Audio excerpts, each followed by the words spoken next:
Everyone remembers Jim Kelly. He almost went to Penn State, but Joe Paterno would not allow him to play at the spot he wanted to, so he went to Miami, where he became a superstar. He got drafted by the Bills, but purposely chose not to play for the team.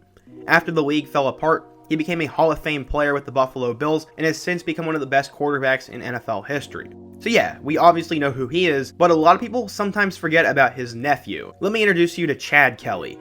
He was a huge recruit coming out of high school and one of the top quarterbacks in his class. He originally took his talents to Clemson, but after a ton of off-the-field issues, he'd end up having to go the junior college route to save his career. He'd eventually go on to play for Ole Miss, where he became a superstar, but his NFL career and football career as a whole never panned out quite like expected. So yeah, today we're going to take a look at the rise of Chad Kelly, his crazy college football career, what went wrong for him, and just the overall downfall of Chad Kelly. Without further ado, let's go ahead and get started. To really understand who Chad Kelly is, we need to go back in time and meet his father, Kevin. While Jim was becoming a Hall of Famer with the Buffalo Bills, his brother Kevin would be working as a manager at a supermarket. Chad was born with a lot of athletic ability. Jim Kelly even said this one time, quote, "Athletic ability? Chad has more than I had with a freaking rocket for an arm." The dude did have a rocket for an arm, as he won a ton of punt, pass, and kick competitions and was a 4-time national champion. No one had actually ever won it more than 2 times, and the fact that he won it 4 times was pretty incredible. He threw a ball 70 yards, and that's still the record for the 14 through 15 age group. Eventually, his dad would get another job as they would move to Red Lion, Pennsylvania, and he'd go to Red Lion High School. Many people thought this was a football move, but that was just not the case. They hadn't made the playoffs in nearly 30 years, and there were rarely ever Division I prospects coming out of that school. There's not a whole lot known, but Kelly did not get along with the coaching staff very well at Red Lion, and he was suspended his freshman year and eventually kicked off the team his sophomore year. His high school coach once said, quote, "Being Jim Kelly's nephew has been harder for him than it has helped him. A lot is expected of him because he's Jim's nephew. He was just never Chad or even Kevin Kelly's son.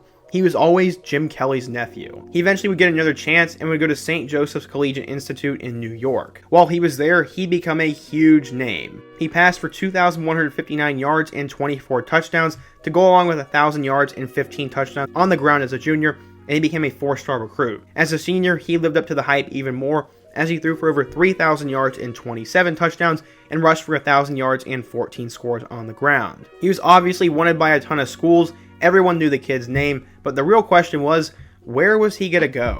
His recruitment would really come down to 3 schools: Alabama, Florida State, and Clemson. He was a hot name on the recruiting trail, and many people love to talk about his recruitment, and he made it entertaining. He eventually committed to the Clemson Tigers and said, quote, "I mainly picked Clemson because of the atmosphere. I knew day one from my first visit, of all the schools I saw, it had the best atmosphere, a family atmosphere. From every coach to all the players and to the people in the community, it was perfect for me.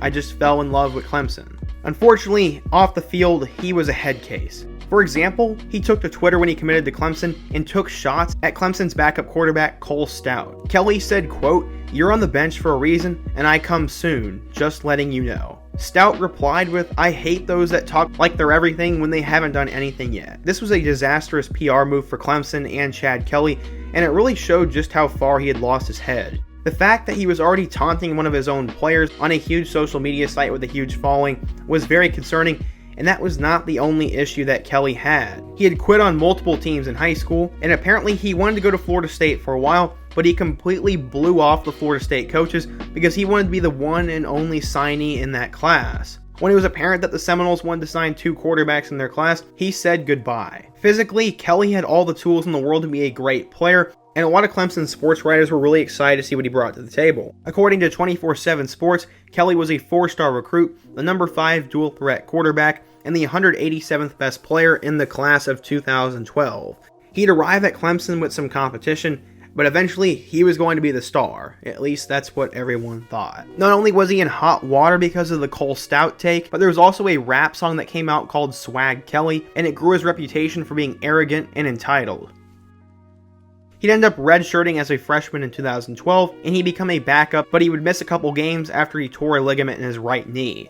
In 2014, his hothead tendencies would emerge as during a spring scrimmage, Dabo Swinney decided to punt the ball. Chad Kelly began to fume and he started yelling at the coaches, where he was later benched. To make matters worse, he had gotten into a fender bender accident with another student on campus. This was not just your average everyday student though. It involved former Miss America Allie Rogers, who is a Clemson alum. Rogers apparently wanted to file a police report against Kelly, and Kelly got into a massive argument with her. To add more to this, Kelly also threatened Coach Sweeney by saying he'd go play lacrosse if he was not named the starting quarterback. Eventually, enough was enough, and Kelly was kicked off the team. Kelly said, quote, "I think he was ticked off by that, but I felt like if I'm here and not playing quarterback, why can't I play another sport?" Everyone saw through that nonsense though, and while the Clemson quarterback room took a hit, he was a toxic guy and he was out of the program. Sweeney said, quote, "I wish him all the best, but I'm only interested in talking about our players." Obviously, the Chad Kelly topic was a sore subject amongst the Clemson football program,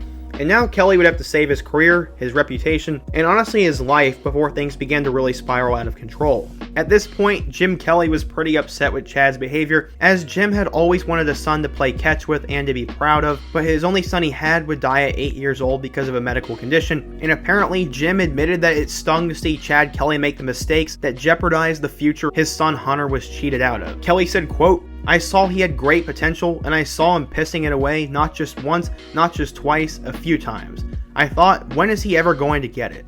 Well, he would be given another opportunity whether he deserved it or not, as the junior college football system will pretty much take anyone who can move. He enrolled at the prestigious East Mississippi Community College, and to say he dominated there was an understatement. He completed 67% of his passes for 3,906 yards, 47 touchdowns, and 8 picks. He also ran for 446 yards and 4 scores, and he led his team to a 12-0 record. Kelly would eventually commit to Hugh Freeze at Ole Miss, and not only were the Rebels taking a major chance on him, but they had done this before. Their former star quarterback Bo Wallace had also gone to East Mississippi Community College, and he became a star for the Rebels during his time there. Kelly had seemingly kind of changed at this point, as he said, quote, "I know Bo Wallace. He's a great quarterback, and he happens to be leaving. I have to go in there and fight for the job. They're looking for a guy to come in right away, and that's why you can recruit a junior college quarterback." He had apparently committed to Ole Miss over LSU and Virginia Tech. He said, quote, "It really woke me up. You have your teammates, coaches, and school here, and that's all. I think I've grown a lot. I've changed a lot." Obviously, there was a lot of hype surrounding him because he had just led his school to a national championship. He had put up big numbers, and he was a big name in the past. He was likely going to be the starting quarterback for Ole Miss, and it finally seemed that Chad Kelly had changed, and he was finally going to get his college football chance. But then trouble would come again. Chad Kelly had been out at a place called Encore, and the friend that he was with had been thrown out of the bar earlier in the night and had tried to re-enter. At apparently 3:15 a.m., Kelly got into a fight with two of the bouncers and said, quote, "I'm going to go to my car and get my AK-47 and spray this place." This did not sit well with anyone, and all of a sudden, his football career could have been over. Kelly does like to go on and say that he did not say that, as he said that a lot of bouncers will make threats like that to the police to get them to show up earlier and take it more seriously. Nevertheless, Kelly was an absolute idiot for that, and whether he said it or not, we'll never know. At this point, his future was in jeopardy, and things looked really, really bad for him. Kelly had hit rock bottom. He laid alone on a cold jail cell floor, and apparently he had cried his eyes out the entire night. Kelly thought he had wrecked his entire future beyond salvation, and at this point, he thought there was no going back. He was already on his 4th or 5th chance, and just 3 days after he had signed a scholarship to play quarterback for Ole Miss, he had seemingly thrown it all away. He said, quote, "I thought there was no way somebody can take me now. I thought it was over." He was charged with 3rd-degree assault, 2nd-degree menacing, resisting arrest, 4th-degree criminal mischief, and 2nd-degree obstructing governmental administration. He had more charges to his name than snaps played in college football, and it really did look like it was all over for him. But he would get a saving grace. And not only did that one night in the jail cell hit him, and apparently his brother may have been a big reason why he had finally figured it all out. His parents had told Chad that his little brother Casey was continually crying and said that his hero was thrown in jail. Everyone was telling him at this point that he needed to stop doing dumb stuff, he needs to mature, and he knows what he can do.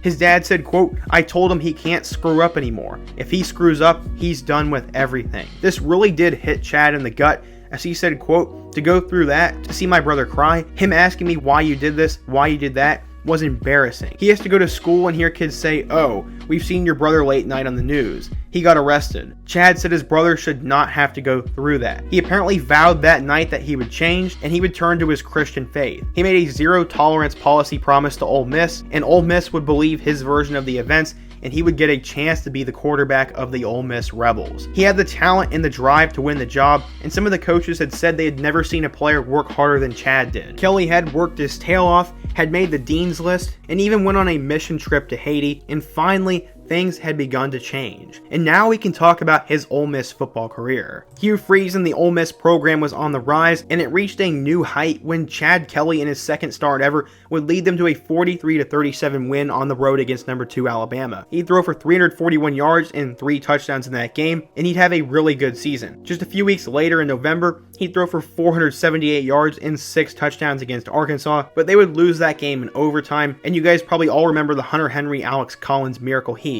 He'd then lead them to a win over number 15 LSU, and then a win over number 16 Oklahoma State in the Sugar Bowl. He won the MVP of the Sugar Bowl game, as he threw for 300 yards and 4 touchdowns, and also had 73 rushing yards. He finished his first season completing 65% of his passes for 4,042 yards and 31 touchdowns. He became the first Ole Miss quarterback to lead the Rebels with victories over Alabama, Auburn, and LSU in the same season. He could have declared for the 2016 NFL Draft, but he chose to return for his senior year. Kelly said, quote, "I dream big, I think big. I try to go out and do it as big as I can. I have the mentality of wanting to be the best quarterback to ever play the game. Growing up and seeing what my uncle was able to do gave me so much motivation to support my family. I've had this passion." He came back to finish his master's degree, and he'd be back for his senior season. The Rebels were ranked number 11 in the country, and Kelly had a lot of hype. They played number 4 Florida State, but unfortunately they lost by 11 points. He'd go back home and beat Wofford before they lose a really close home game with number 1 Alabama.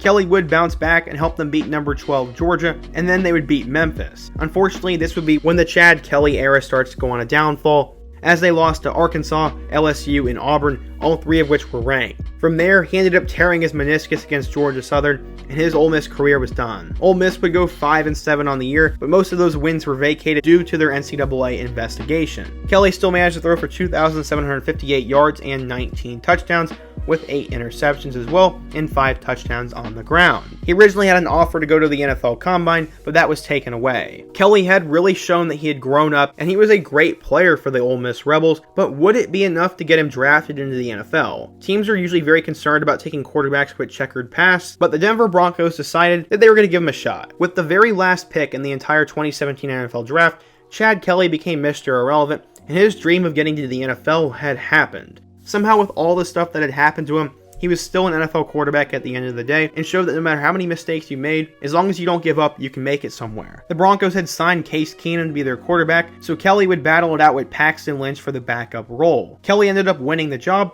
and he would appear in his first game in 2018 as he took a kneel at the end of the first half. Unfortunately, he would get in trouble once again, and this would spell the end of his Broncos tenure. He apparently was arrested on suspicion of first-degree criminal trespassing, as he had allegedly entered a woman's place of residence after leaving Von Miller's Halloween party. He ended up pleading guilty to the misdemeanor and would move on to a new franchise. In May of 2019, the Indianapolis Colts had signed Kelly. He had been suspended the first 2 games of the 2019 season for violating the NFL's personal conduct policy, and after that, he was demoted to the practice squad. He was actually promoted to the active roster on November 9th, but he would never play. As of 2021, he is reportedly going to get a workout with the Green Bay Packers, who are in likely need of a new quarterback due to the whole Aaron Rodgers situation. It would be really neat if Chad Kelly could land a roster spot, and I really hope it happens. So to go ahead and summarize everything that happened, Chad Kelly is the nephew of former Bills legend Jim Kelly, and he was a big-time football player from the beginning, as he was a star in high school. He eventually took his talents to Clemson, but his hothead attitude would get him kicked off the team, and he'd go to East Mississippi Community College, where he'd lead his team to a national championship and saved his career. 3 days after getting accepted to Ole Miss, he almost threw it all away in a bar fight, but after seeing his brother cry and being alone on the floor of a jail cell, he finally got his career together, had 2 spectacular seasons with Ole Miss, and was drafted with the last pick in the draft. He ended up playing 1 snap for the Denver Broncos and was a backup for the Indianapolis Colts, and now he'll have a chance to make a roster spot for the Green Bay Packers. I didn't know a whole lot about Chad Kelly going into today's video. I obviously knew he was a hothead and had a checkered past, but I had no idea it was to this degree and this insane. He probably did not deserve all those chances he got, But at the end of the day, Chad Kelly made something of himself and saved his career and his life. I don't support any of the dumb decisions he made, but he learned from it and made something of himself, which is something we can all learn from. No matter how many mistakes you make in life, as long as you are willing to improve on yourself and truly try and get better, you can make something of yourself, and Chad Kelly should be a lesson to all football players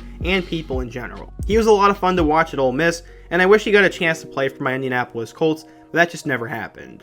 I hope you guys enjoyed today's video, as I did a really deep dive into Chad Kelly's career, all the stuff that happened, and what eventually happened to him. Let me know what you guys think in the comment section, another player I could do next, or any other topic I could do for my next video.